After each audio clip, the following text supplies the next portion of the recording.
Oh, ano ba nangyari sa inyo, Dogi? Ba't ganyan ang balahibo mo?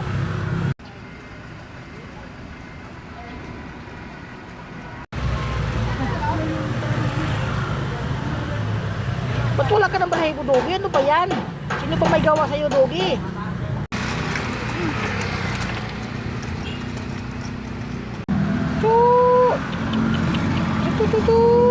Dogi, ba't wala ka ng balahibo? Nasaan na yan?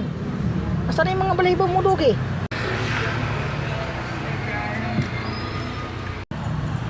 Kawawa ka naman, Dogi. Nasaan na yung mga balahibo mo? Talagang ikaw ay pinabayaan na, Dogi. Kawawa ka naman, Dogi. Oy, kawawa naman.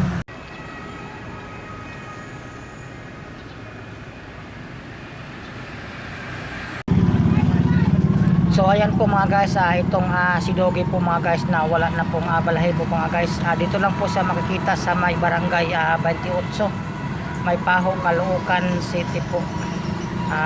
Dito po yan sa may Kawal, no?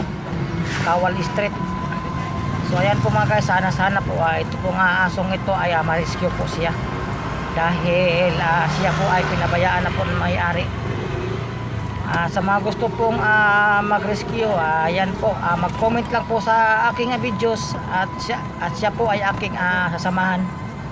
Salamat po sa mga buzzers po pala na nagko-comment sa mga video ko na minsan ay hindi ko napakain dahil po sa wala po tayong pera.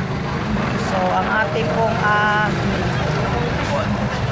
mission dito no ay mag-upload ng video ng mga aso para po sila po ay ipa-rescue natin.